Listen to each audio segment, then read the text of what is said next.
विद्यार्थियों, स्वागत है आपका अपने YouTube चैनल अध्ययन विद कौशल में। अभी हम सेकंड पार्ट के बारे में बात करने वाले हैं।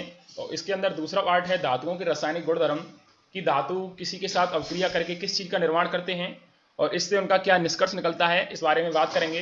प्रिय विद्यार्थियों, इस चैप्टर के अंदर पहला जो अध्याय है वो सबसे कठिन माना जाता है, पर हमने आपको इस तरह से उसे समझाया है कि आप उसे देखेंगे तो वह बहुत ही सरलता से आपकी समझ में आ जाएगा।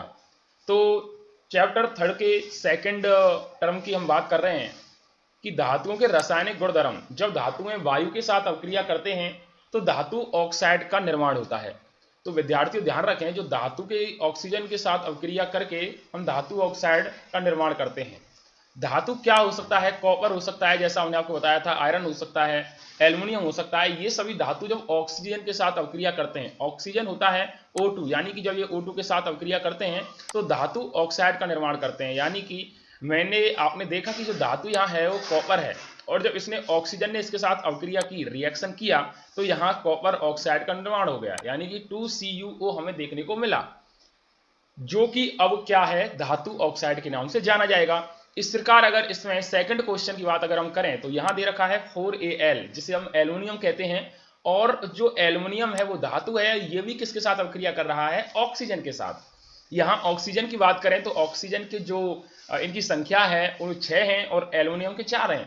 तो अब हम देखेंगे तो ये बन जाता है एल्युमिनियम ऑक्साइड, यानी कि कोई धातु ऑक्सीजन के संपर्क में आने पर वह धात्विक ऑक्साइड में परिवर्तित हो जाती है। इसके बाद तीसरे क्वेश्चन की बात करें विद्यार्थियों तो 2Mg+O2, यानी कि जो मैग्नीशियम है वो भी ऑक्सीजन के साथ अवक्रिया करके क्या बनाती है? मैग्नीशियम ऑक्साइड का निर्माण करती है। तो ये जो हमारे 3 क्वेश्चन हैं टर्म 1, सेकंड, थर्ड के, ये बहुत ही मोस्ट इंपोर्टेंट है कि किसी धातु की ऑक्सीजन के साथ अवक्रिया करके हम धातु ऑक्साइड का निर्माण कराते हैं। ये हमें सबसे पहले बहुत डीपली सोचना है और समझना है कि किससे किस चीज का निर्माण होता है। धातुएं ऑक्सीजन के साथ अवक्रिया करती हैं तब क्या होता है, धातुएं अम्लों के साथ अवक्रिया करती हैं तब क्या होता है, तो क्या होता है, इस चीज पर हमें विशेष ध्यान देना है। अब इसमें एक नेक्स्ट पॉइंट कह रहा है कि धातुएं ऑक्सीजन के साथ अलग अलग तरह से अवक्रिया करती हुई दिखाती हैं, यानी कि जो ऑक्सीजन के साथ अलग अलग तरह से अवक्रिया दिखाती हैं। जो धातुएं हैं, अगर एल्युमिनियम ऑक्सीजन के साथ अवक्रिया कर रही है तो वहां किसी दूसरे प्रकार का रिएक्शन हमें देखने को मिलता है, मैग्नीशियम के साथ कर रही है तो दूसरे प्रकार का रिएक्शन देखने को मिलता है। तो अलग अलग प्रकार की जो मेटल्स होते हैं वो ऑक्सीजन के साथ रिएक्ट करके अलग अलग डिफरेंट टाइप से रिएक्शन आते हैं। अब नेक्स्ट ये बात करता है कि सोडियम और पोटेशियम वायु में आकस्मिक आग पकड़ लेते हैं। किसके संपर्क में आने पर? वायु के संपर्क में आने पर। अब वायु के अंदर क्या होता है कि उसमें बहुत ज्यादा गैसें होती हैं। हम उन गैसों को अपनी आंखों से नहीं देख सकते, क्योंकि उनको देखने के लिए भी हमें बहुत सारी चीजों की आवश्यकता पड़ती है। तो जो सोडियम है ये एक तरह से एक धातु है, और पोटेशियम भी धातु है, जिसे जो हमारे तत्वों के अंतर्गत आता है, जिसे रोकने के लिए इसे हम कैरोसिन तेल में डुबाकर रखा जाता है। जो कैरोसिन का तेल होता है उसमें हम सोडियम और पोटेशियम को डुबा के रखते हैं, जिससे कि वायु के संपर्क में आकर ये आग ना पकड़ ले। उसके बाद बात करेंगे मैग्नीशियम, एल्युमिनियम, जिंक और लेड। जो Mg है वो मैग्नीशियम है, एल्युमिनियम Al, जिंक Zn और Pv जो है वो है लेड। ये वायु के साथ क्या करते हैं? धीरे से अवक्रिया करते हैं और इन धातुओं पर एक ऑक्साइड की परत चढ़ जाती है। यानी कि इन चारों तत्वों की अगर मैं बात करूं, ये वायु के साथ कैसे रिएक्ट करते हैं? बहुत ही स्लो मोशन में, और स्लो मोशन में रिएक्शन करने के बाद इनके ऊपर एक ऑक्साइड की परत चढ़ जाती है, ठीक है ना। अब हम बात करने वाले हैं नेक्स्ट पॉइंट की, जो है आयरन। आयरन यानी कि लोहा वायु में गर्म करने पर प्रज्वलित नहीं होता है, लेकिन ज्वाला में लोह चूर्ण डालने पर वह तेजी से जलने लगता है। अगर हम इसे वायु में गर्म करें तो इसके अंदर ये आग नहीं पकड़ता है। ये प्रज्वलित का अर्थ है कि किसी चीज का आग ना पकड़ना। अगर इसे हम ज्वाला में लोह चूर्ण डालें तो यह तेजी से जलने लगता है, यानी कि इसे एक स्वरूप से दूसरे स्वरूप में आसानी से बदला जा सकता है। कॉपर की बात करें तो कॉपर भी प्रज्वलित नहीं होता है, लेकिन उस पर काले रंग की कॉपर ऑक्साइड की परत चढ़ जाती है, जिससे क्या हो जाता है? पूरी तरह से खराब हो जाता है। अगर हम बात करें चांदी की, Ag मीन्स होता है सिल्वर, और जिसे हम चांदी के नाम से जानते हैं। Au होता है गोल्ड, यानी कि सोना। ऑक्सीजन के साथ कभी भी अवक्रिया नहीं करते हैं। तो आप प्यारे बच्चों ये ध्यान रखें कि जो हमारा Ag है यानी कि सिल्वर, और Au है यानी कि सोना, ये कभी भी हमें ऑक्सीजन के साथ रिएक्ट नहीं करते दिखाई देंगे। ये दो ही तत्व ऐसे हैं जो ऑक्सीजन के साथ कभी भी अभिक्रिया नहीं करेंगे। अब बात आती है उभयधर्मी ऑक्साइड किसे कहते हैं। विद्यार्थियों, वे धातु ऑक्साइड जो अम्ल तथा क्षार यानी कि अम्ल यानी कि बेस और एसिड और बेस दोनों से अवक्रिया करते हैं, अम्ल तथा क्षार दोनों से अवक्रिया करते हैं, और क्या सॉल्ट यानी कि लवण और H2O उत्पन्न करते हैं यानी कि जल उत्पन्न करते हैं विद्यार्थियों, वो क्या कहलाते हैं, उभयधर्मी ऑक्साइड कहलाते हैं। अब आपको स्क्रीन पर देखने को मिल रहा होगा प्यारे विद्यार्थियों की जो एल्युमिनियम ऑक्साइड है वह आपकी HCl यानी हाइड्रोक्लोराइड या हाइड्रोक्लोरिक यानी ये है अम्ल है। अब इसकी अम्ल की हम पहचान कैसे करेंगे, इन्होंने अभी कहा कि एल्युमिनियम ऑक्साइड यानी कि धातु ऑक्साइड, ये जो Al2O3 है ये है एल्युमिनियम ऑक्साइड, जिसे हम धातु ऑक्साइड के नाम से जानते हैं। अभी हमने थोड़ी देर पहले बताया था कि जो धातु होते हैं वो ऑक्सीजन के साथ अवक्रिया करने पर धात्विक ऑक्साइड में परिवर्तित हो जाते हैं। तो यह सीधा सीधा दिया हुआ है विद्यार्थियों, Al2O3 एल्युमिनियम ऑक्साइड HCl यानी हाइड्रोक्लोरिक अम्ल के HCl। अब मैंने इसे अम्ल क्यों बोला, क्योंकि इसके अंदर H क्या है, H है धनायन और Cl है ऋणायन। जिनके अंदर H धनायन, जो H धनायन रखने की प्रवृत्ति रखते हैं वो अम्ल कहलाते हैं, आपने ऐसा पढ़ा होगा। तो ये जब दोनों आपस में रिएक्ट करेंगे तो यहाँ एल्युमिनियम क्लोराइड और जल होगा। अब ये Cl क्या है विद्यार्थियों, एक बात का विशेष ध्यान रखें कि जिस तत्व के साथ Cl आ जाए वह हमेशा लवण परिवार होता है, यानी कि वह जो AlCl3 या ZnCl2 आ जाए या NaCl आ जाए, ये सभी लवण परिवार का एक हिस्सा है। यानी कि जिसके साथ Cl क्रिया कर रहा है जिस भी धातु के साथ, वो एक लवण परिवार का हिस्सा है। तो इसे हम कहेंगे कि एक लवण है, और H2O जो हमें प्राप्त हुआ है वो क्या है विद्यार्थियों, जल है। यहां सेकंड क्वेश्चन की अगर मैं बात करूं तो ये Al2O3 यानी कि एल्युमिनियम ऑक्साइड, ये भी धातु ऑक्साइड है, ये किसके साथ अभिक्रिया कर रहा है, NaOH के साथ, यानी कि इसे कहते हैं क्षार। क्षार की पहचान क्या है, जिसमें OH होता है विद्यार्थियों उसे हम क्षार के नाम से जानते हैं। और OH हमेशा कैसा होता है, रेड आयन होता है। तो सोडियम हाइड्रो ऑक्साइड NaOH जब धातु ऑक्साइड के साथ अभिक्रिया करता है तो सोडियम एल्यूमिनेट और जल का निर्माण करता है। तो विद्यार्थियों आपने अच्छी तरह से समझा कि धात्विक ऑक्साइड जब अम्ल के साथ अभिक्रिया करते हैं तो भी जल का निर्माण होता है, और एल्युमिनियम ऑक्साइड क्षार के साथ अभिक्रिया करते हैं, धातु ऑक्साइड जब क्षार के साथ अभिक्रिया करते हैं तो भी जल का निर्माण होता है। तो इसमें आपने केमिस्ट्री को समझना विद्यार्थियों बिल्कुल भी कठिन नहीं है। मैं 100% गारंटी लेता हूं कि जो बच्चे ध्यानपूर्वक मेरी वीडियो को देखेंगे, वास्तव में ये वास्तविकता है कि उन्हें वीडियो देखने के बाद ऐसा कहीं भी नहीं लगेगा कि कुछ हमसे रह गया है। इतना डीपली मैं समझाने की कोशिश करता हूं, आपको लगेगा, पूरी वीडियो देखें जिससे आपको 100% चीजें आ जाएंगी। केमिस्ट्री कोई कठिन नहीं है, केमिस्ट्री सब्जेक्ट वास्तविक में बहुत आसान सब्जेक्ट है, पर वास्तविकता यह है कि इसे कोई समझने वाला होना चाहिए। तो विद्यार्थियों हम नेक्स्ट पॉइंट की तरफ बढ़ रहे हैं कि जब धातु जल के साथ अभिक्रिया करता है तब क्या होता है। तो प्यारे विद्यार्थियों, जो धातु है जब वो H2O, वही बात आ गई, धातु Zn Al ये सारे क्या हैं, धातुएं हैं जो कि H2O के साथ अभिक्रिया करेंगे। तो मैंने कहा कि जब धातु जल के साथ अभिक्रिया कर रहा है तो क्या बना रहा है, धातु ऑक्साइड और हाइड्रोजन का निर्माण करेगा। यानी कि आपने ये देखना है कि ये जो H2 है ये इसको कहां निकाल देगा, ये इसको बाहर निकाल देगा और धातु ऑक्साइड का निर्माण कर लेगा। अगर हम बात करें कि धातु ऑक्साइड और जल का निर्माण करते हैं, ध्यान दें ये बहुत ही मोस्ट इंपोर्टेंट क्वेश्चन है कि धातु ऑक्साइड और जल का निर्माण करने पर क्या होता है। तो धातु हाइड्रो ऑक्साइड का निर्माण होता है। प्यारे बच्चों, धातु हाइड्रो ऑक्साइड का समझने की कोशिश करें, ध्यान रखें, धातु ऑक्साइड को जल के संपर्क में रखने पर धातु हाइड्रो ऑक्साइड का निर्माण होता है। अब कुछ ऐसे मोस्ट इंपोर्टेंट क्वेश्चन, जो मोस्ट इंपोर्टेंट एक फंक्शन के जरिए मैं आपको बताऊंगा, एक टेबल के जरिए आपको बताऊंगा कि किस प्रकार से ये आपकी समझ में आएंगे। अब यहां आप देख रहे हो कि ये आपकी स्क्रीन पर धातु दे रखा है, ठीक है। अब ध्यान दें कि जो धातु है वो ठंडे जल के साथ क्रियाशील, किस किस के साथ, सोडियम पोटेशियम कैल्शियम के साथ। गर्म जल के साथ क्रियाशील कौन सा तत्व है, मैग्नीशियम है। केवल भाप के साथ क्रियाशील तो एल्युमिनियम, जिंक और आयरन है। जल के साथ कोई अभिक्रिया नहीं करता, कौन सा है, पीवी, कॉपर और ये गोल्ड और सिल्वर, ये सभी किसके साथ, जल के साथ कोई भी अभिक्रिया इनकी नहीं है। ये बहुत ही अच्छा एक तरह से कह सकते हैं ग्राफ है या बहुत ही अच्छा डायग्राम है जिससे आप समझ सकते हैं। और अब हम आगे बात करने वाले हैं विद्यार्थियों कुछ उदाहरणों की। देखिए यहाँ कुछ उदाहरण दिए गए हैं, जैसे सोडियम दिया गया है और सोडियम प्रिय छात्रों जल के साथ अभिक्रिया करता हुआ मुझे दिखाई दे रहा है। तो मैंने अभी बताया कि जो धातु है वो जल के साथ अभिक्रिया करने पर क्या बनाता है, धातु हाइड्रो ऑक्साइड बनाता है। OH को विद्यार्थियों हाइड्रो ऑक्साइड के नाम से जानेंगे। किसके नाम से जानेंगे? हाइड्रो ऑक्साइड के नाम से जानेंगे। और H2O को भी क्या कर देता है? बाहर निकाल देता है, यानी कि अपने से बाहर निकाल देता है और ऊष्मा का भी निष्कासन उसमें से होता है। अब सेकंड देखें तो Ca, this is a calcium. Calcium यानी कि जल के साथ अभिक्रिया कर रहा है तो भी कैल्शियम हाइड्रोक्साइड बनेगा, H2 बाहर निकल जाएगा।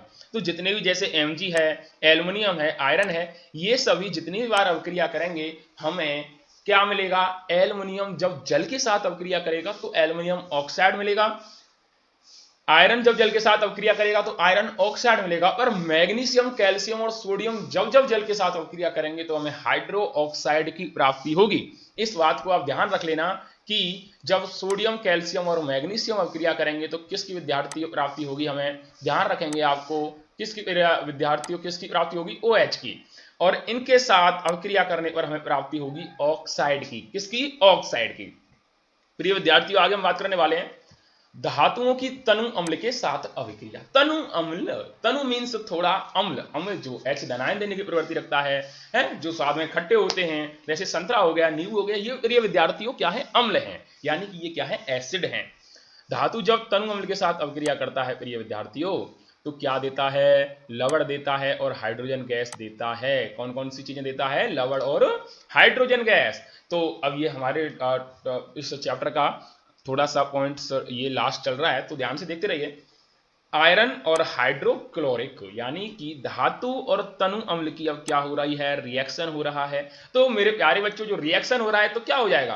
कुछ नहीं होगा, आयरन क्लोराइड यानी कि FeCl2। और उसने क्या कहा कि मैंने अभी बताया कि जब भी Cl किसी धातु के साथ क्रिया करेगा तो वो एक लवण परिवार का हिस्सा होगा। थोड़ी देर पहले बताया था विद्यार्थियों, ध्यान रखें।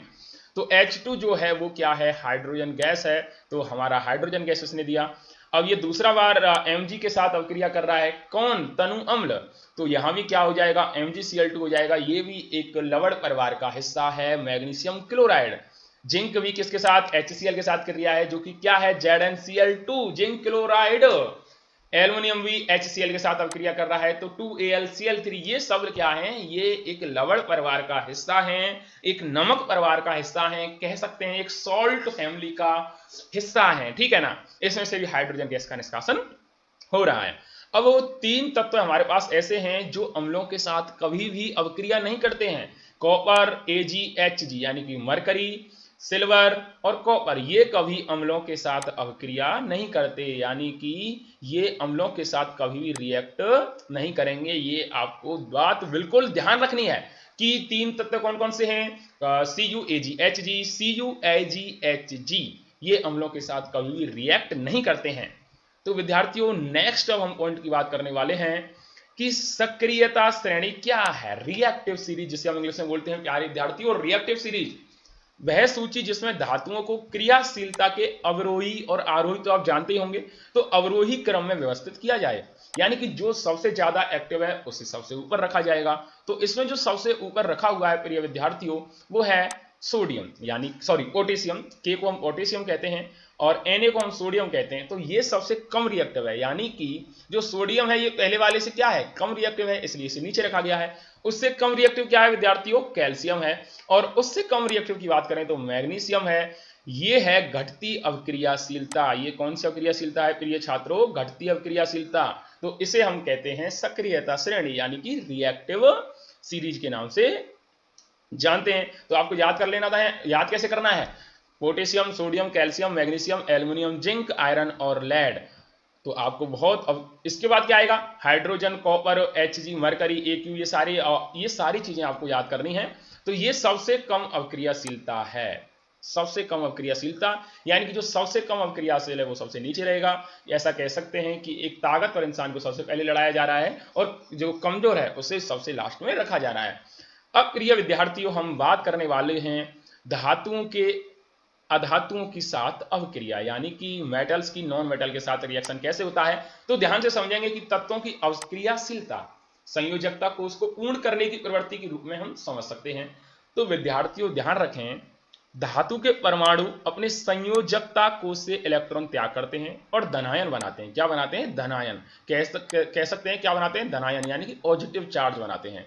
और अधातु के परमाणु संयोजकता कोश में इलेक्ट्रॉन ग्रहण करके ऋणायन बनाते हैं। तो ध्यान देंगे NaCl का निर्माण हो रहा है, तो सोडियम के कितने होते हैं? 11 होते हैं। कौन कौन से? पहले में कौन सा जाएगा? 2 जाएगा। दूसरे में कौन सा जाएगा प्रिय विद्यार्थियों? 8 जाएगा। और तीसरे में जाएगा हमारे पास 1। तो ये हो गया हमारा 11। 8, 2, 10 और 1 11। तो सोडियम के पास क्या है? 2 और 8 है, जो कि 1 इलेक्ट्रॉन त्यागने की प्रवृत्ति रखता है। तो ये इसको अपना 1 दे देता है, तो ये चला जाता है हमारे तीसरे ग्रुप में। इसलिए हम क्या कहेंगे? सोडियम हमारा क्या हो जाएगा? धनायन हो जाएगा। अब बात करते हैं क्लोरीन की। क्लोरीन के कितने होते हैं प्यारे विद्यार्थियों? 17 होते हैं। कितने होते हैं? 17। 2, 8, 7। तो यहाँ क्या होगा? ये 2, 8, 8 क्लोरीन ऋणायन हो जाएगा, यानी कि इसे ये अपना 1 इलेक्ट्रॉन दे देगा, जिससे क्या हो जाएगा? इसके टोटल कितने हो जाएंगे? 18। तो ये इस तरह से आप इसको समझ सकते हैं।